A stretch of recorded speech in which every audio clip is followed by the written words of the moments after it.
আসসালামু আলাইকুম everyone, welcome to my page কলি কিচেন। আজও আমি একটি রেসিপি নিয়ে হাজির হলাম। আজকে আমার রেসিপি হলো লটকে শুটকি দিয়ে কাঁঠালের বিচি ও আলু। যার জন্য দরকার আমার আলু, রসুন, পেঁয়াজ, হলুদ, মরিচ, লবণ আর কাঁচামরিচ। প্রথমে আমি শুটকিগুলোকে কেটে সুন্দর করে ভেজে নেব। ভেজে নেওয়ার পর আমি এটা ভালো করে ধুয়ে নেব। এবার আমি পরিমাণ মতন একটু তেল দিয়ে নিয়েছি। শুটকির তরকারিতে একটু তেলের পরিমাণ বেশি দিতে হয়, যে কম খায় সে কমই দেয়। আমি একটু শুটকির তরকারিতে বেশি খাই। এখন আমি মশলার গুঁড়োগুলো দিয়ে দিচ্ছি, শুধু হলুদের গুঁড়ো আর মরিচের গুঁড়ো, এবং আগে তো রসুন আর পেঁয়াজগুলো দিয়ে দিয়েছি। আজকে এত কষ্ট করব না, শুধু দিয়ে দিব, কোনো ভাজাভাজি নাই, ঝামেলা। এখন আমি একটু পানি দিয়ে দিলাম মশলাটা কষানোর জন্য, আর পরিমাণ মতন লবণ।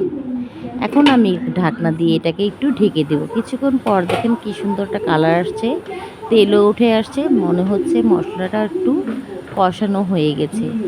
এখন আমি একটু নেড়ে চেড়ে তারপরে এটার মধ্যে যে শুটকিগুলো ভেজে ধুয়ে রেখেছিলাম ওগুলোকে দিয়ে দিই। এখানে 50 গ্রামের মতন লটকে শুটকি ছিল। এখন এটাকে আমি নেড়ে চেড়ে আবার দমের মতো করে ঢেকে দিব। একটু পরে আমি আবার খুলে দেখেন কি সুন্দর, আর একটু কালার, যতবার নাড়বো অতই কালার সুন্দর আসবে। এখন আমি কাঁঠালের বিচিগুলোকে আগে দিয়ে দিব, কারণ কাঁঠালের বিচিগুলা শক্ত আলুর থেকে। এর জন্য দিয়ে আমি একটু নেড়ে চেড়ে আবার ঢেকে দিলাম। আমি আবার কিছুক্ষণ পরে এসে খুলে দেখি এই একটা আমার অবস্থা হয়েছে। এখন আমি আলুগুলো বাকি দিয়ে দিব, কারণ আমার মনে হচ্ছে এখনই হয়ে যাবে। আর শুটকির তরকারিতে আমি কোনো প্রকারে পানি অ্যাড করি না, কিন্তু এখানে আমি একটু অফ ক্যামেরাও একটু পানি দিয়েছিলাম, কারণ কাঁঠালের বিচিগুলো একটু শক্ত ছিল।